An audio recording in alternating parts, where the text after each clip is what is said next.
ఇది ఒక ఏటీఎం అయింది తెలంగాణ కాంగ్రెస్ పార్టీకి. వేల కోట్ల మూటలు ఢిల్లీకి తీసుకుపోతున్నారు తెలంగాణ నుంచి అనే మాట వారి లెక్కలలోనే అందాజగా చెప్పిన మాట. ఏంటిది మరి? దేని జరుగుతుంది ఈ పరిపాలన? ఎవరి కొరకు జరుగుతుంది ఈ పరిపాలన? ఏమన్నా అసలు ఏం మాట్లాడిందో అన్నాడు. కేసీఆర్ తెలివి లేక ప్రధానమంత్రితో ఎట్లుండాలో తెలియక పైసలు తెచ్చుకోలే, ప్రాజెక్టులు తెచ్చుకోలే, నేను చూడు ఎట్లా తెస్తున్నావు రేపు. నిజమే, కేసీఆర్ 10 సంవత్సరాల కాలంలో 10 సార్లు కూడా పోటీ ఢిల్లీకి.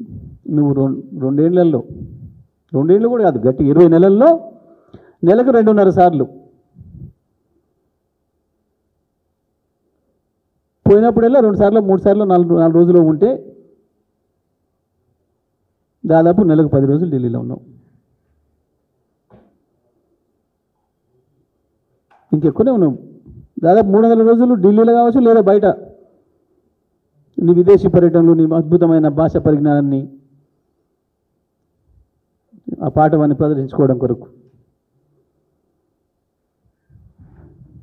ఏంటిది సాధించింది? గప్పాలు ఉంటే మామూలుగా లేవు. ఆయన మంత్రులై నిన్న చదివిన ఎక్కన్నాం 3 లక్షల కోట్ల పెట్టుబడులు, ఒక 3 పరిశ్రమలు కూడా శంకుస్థాపన లేదు ఇప్పటివరకు. ఒక 3 కొత్త ఉద్యోగాలు తెచ్చింది లేదు, ప్రైవేట్ ఉద్యోగాలు. ఇచ్చిన హామీలు నెరవేర్చింది లేదు. కనీసం కేసీఆర్ చేసిచ్చిపోయిన వాటిని కొత్తగా అభివృద్ధి చేయకపోయినావు. ఇచ్చిన పద్ధతుల్లో 24 గంటల కరెంటు కావచ్చు, ఇంటికి మంచినీళ్ళు కావచ్చు, ప్రతి ఎకరాకి ఇచ్చిన సాగునీళ్ళు కావచ్చు, కనీసం గవి కూడా పాత పద్ధతిని కొనసాగిస్తూ కనీసం ఇవ్వలేకపోతున్నావు. ఇవాళ మళ్ళీ కాలిపోతున్న మోటార్లు, పేలిపోతున్న ట్రాన్స్ఫార్మర్లు, రైతులు మళ్ళీ సబ్స్టేషన్ల ముందుకి ధర్నాలకు పోవాల్సిన పరిస్థితి. విత్తనాలు, నకిలీ విత్తనాలతోని అనేక మంది రైతాంగం నెత్తినూరు కొట్టుకుంటున్నారు. ఎరువులు మళ్ళీ పాత పరిస్థితి.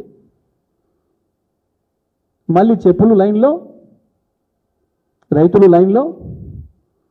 మంత్రుల స్టేట్మెంట్ చూస్తే ఆశ్చర్యంగా ఉంది. ఎక్కడా కొరత లేదు ఒక మంత్రి, కానీ అక్కడనే 200 మంది లైన్లో నిలబడి, పోలీసులు నిలబడి, మరి కొరత లేని కాడ లైన్ ఎందుకుంది, పోలీసు ఎందుకున్నారు? నిస్సిగ్గుగా కళ్ళ ముందర కనబడుతున్న దాన్ని కూడా మాయ చేస్తాం మేము అన్న పద్ధతుల్లో.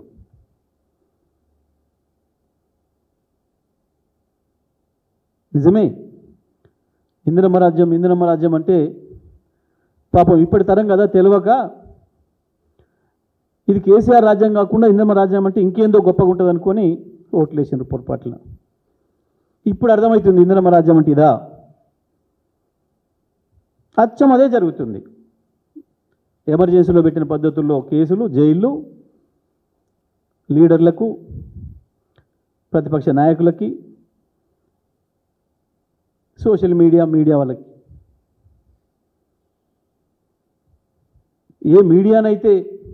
ఏ సోషల్ మీడియానైతే నమ్ముకొని మోడీ వారసత్వంగా చీకటి గురువు గారి పద్ధతుల్లో, ఇష్టం వచ్చిన పద్ధతుల్లో దాదాపు 200 యూట్యూబ్ ఛానల్ని పెట్టి నడిపి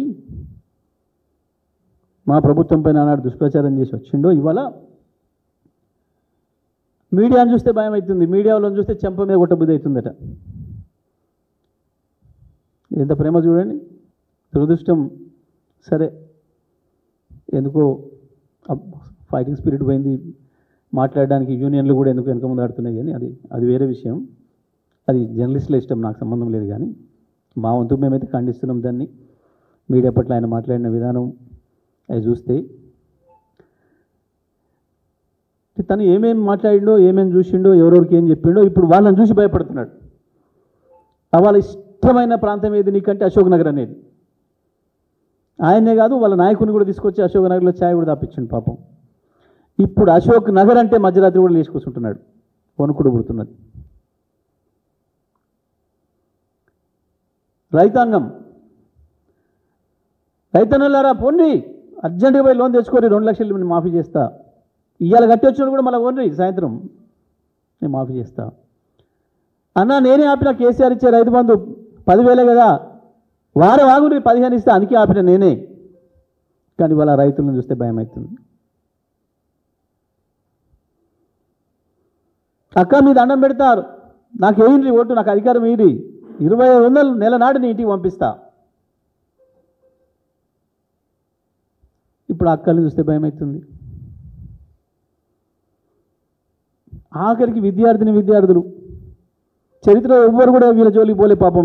వీళ్ళని కూడా ఇట్లా మోసం చేయొచ్చని అనుకోలేవు గతంలో ఏ పార్టీ కూడా, మొత్తం వరల్డ్ పొలిటికల్ హిస్టరీలో మొట్టమొదటిసారి వీరే కనిపెట్టిండ్రు. తమ్మి నీకు 5 లక్షల కార్డు, నీ ఇష్టం ఏదంటే అది వాడుకోవచ్చు. చెల్లె నువ్వు బడి పోవాలి, కాలేజీ పోవాలి కదా, స్కూటీ నీకెందుకు, నేనే స్కూటీ ఇస్తాను, మా అక్క వచ్చి ఇస్తుంది, మా ప్రియాంకక్క. ఇప్పుడు అమ్మాయిలు చూస్తే భయం అవుతుంది. అయ్యాల కాలేజీ పిల్లలు తమ్ముళ్ళలాగా కనబడతారు, ఇవాళ పోరాణలాగా కనబడతారు.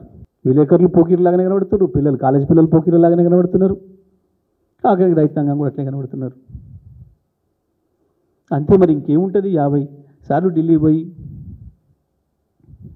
సగం రోజులు పైగా బయట గడిపే ముఖ్యమంత్రికి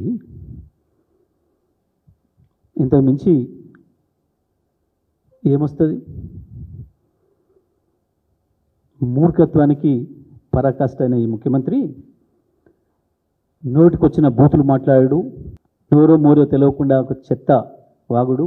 చెప్పు, ఇవాళ ఢిల్లీ నుంచి దిగేటప్పుడు చెప్పు ఈ రాష్ట్ర ప్రజలకు.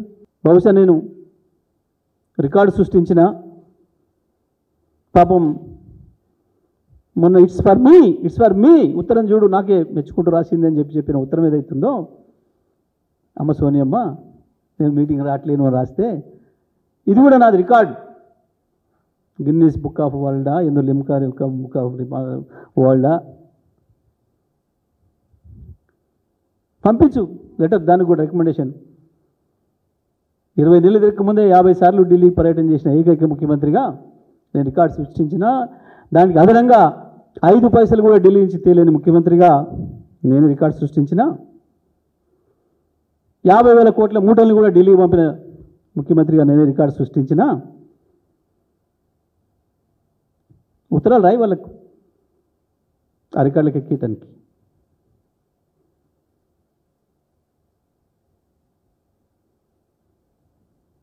ఇది ఈ గొప్పతనం. చెప్పాలి కదా ప్రజలకి. నీ సొంత సొమ్ముతో ఓట్లేవు కదా, ప్రజల సొమ్ముతో కదా నువ్వు పోయింది ఢిల్లీకి. ప్రతి పర్యటన ఎందుకు చేసినవో, దానివల్ల వచ్చింది ఏందో, ఈ రాష్ట్రానికి వచ్చిన లాభం ఏందో, ఏం పని చేసుకొచ్చినవో చెప్పి తీరాలి.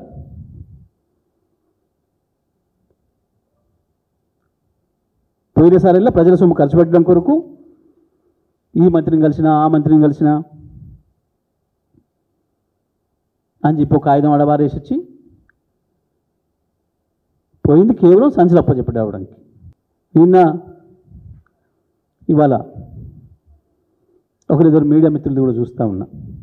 అఫ్కోర్స్ స్లాటర్ హౌస్ అనుకోండి, ఒరిజినల్ మీడియా మిత్రులు గారు, ఒక యాంకర్ చాలా రెచ్చిపోయి ఈయనతో 2 మంత్రులు కూర్చురట, దానికి ఏదో కమిషన్ రిపోర్ట్ మీద ఏదేదో మాట్లాడుతున్నారట. ఈయన పరకాయ ప్రవేశం చేసి దాంట్లో చాలా మాట్లాడుతున్నాడు. ఎవరు చెప్పిండి నాకు? లోపల మాట్లాడుతున్నది కేవలం ఢిల్లీ పోతున్నా, నీ వాటా ఎంత ఇస్తావు, కమిషన్లు మీరు ఇంత దొబ్బినరు, ఇంత వాటా ఇవ్వాలి, నేను ఒక్కనే ఎట్లా ఇవ్వాలి అని చెప్పి మాట్లాడుకున్న వీళ్ళు ముగ్గురు నిన్నగా. ఎవడు చెప్పిండి యాంకర్కి? మాట్లాడేటప్పుడు జాగ్రత్త మాట్లాడాలి. నువ్వు వానికి డబ్బా కొట్టుకో, మాకు అభ్యంతరం లేదు, కానీ మా గురించి మాట్లాడేటప్పుడు సోయితో నుండి మాట్లాడాలి.